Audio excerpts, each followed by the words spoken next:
আজকে খেতে অনেকটাই লেট হয়ে গেল, এখন প্রায় 2:30 বাজতে যায়। আমি জাস্ট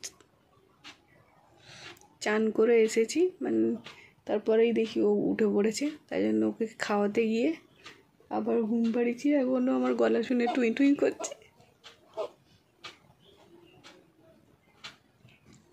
তো চলো আজকে কি খাচ্ছি দুপুরে সেটা একটু শেয়ার করব, ততক্ষণ ঘুমাক।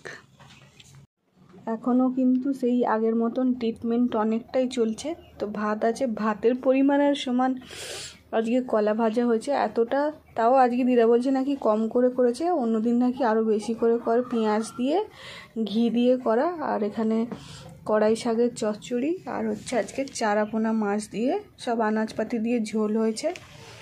তো যে ঘিটা দিয়ে কলাটা মানে তেল দিয়ে প্রথমে ভাজে, তারপরে কিন্তু ঘিটা লাস্টে একটু দিয়ে দেয়। তো সেই ঘিটাও কিন্তু আমি ঘরে তৈরি করে রেখেছিলাম আগে থেকেই। আগে যেমন জল বেশি করে খেতে হতো, এখনও তাই 3 লিটার করে জল আর শাকসবজি ঝোল প্রতিদিন খেতে বলেছে ডাক্তারবাবু বলেছে, আর হেলথ সেন্টার থেকে যে দিদিমণি আসে উনিও বলে গেছেন। আর ফল প্রোটিন সব কিছুই আগের মতনই চলছে।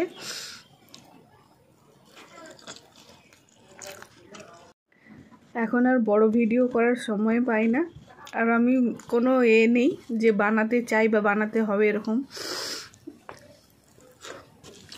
যেটুকুনি সময় পাই তার মধ্যে টুকটাক করছি।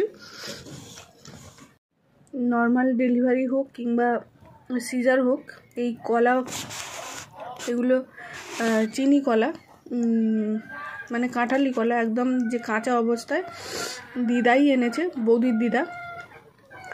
বৌদির দিদাই এনে আমার ঘরে একদম 1 প্যাকেট রেখে গেছে, মানে 2-3টে কাঁদি হবে এরকম। তো বৌদির দিদা রোজ আসে, তেল মাখায়, আর দুজনকেই তেল মাখায়, দুজনকেই রোদ্দুরে মানে সেঁকা হয়, তারপরে আমার জন্য এটা রেডি করে ভেজে ঢাকা দিয়ে তারপরে চলে যায়। আবার সন্ধেবেলা আসে, তখন আবার আগুনে সেঁকার জন্য। আমার কর্তাই সকালেই রান্না করে, কিন্তু ওই যখন আমি একটু সময় পাই তাহলে ওকে রান্নাতে হেল্প করলাম, নইলে হয় না। অনেক সময় হয় কি, ও যখন রান্না হয় ওই 9:45 বা মানে 9টা থেকে 10টার মধ্যে, তখন এখন উঠে পড়ছে, তাই জন্য ওকে নিয়ে আমি আছি, ও রান্না করছে, আর এই কলা কেটে ভেজে রেডি করার মতন ওর সময় হয় না, সেই জন্য দিদা এটা করে দেয়। যাই হোক, বুড়ি মানুষটা আছে বলে সেবা যত্ন পাচ্ছি, খুব ভালোবাসে। চলো আমি খেয়ে নিই। টাটা বাই বাই, সবাই ভালো থাকো। কোথা থেকে দেখছো একটু কমেন্ট করো, আমার ভীষণ ভালো লাগে কোথা থেকে দেখছো, যখন তোমরা লেখো না আমার খুব ভালো লাগে। চলো টাটা।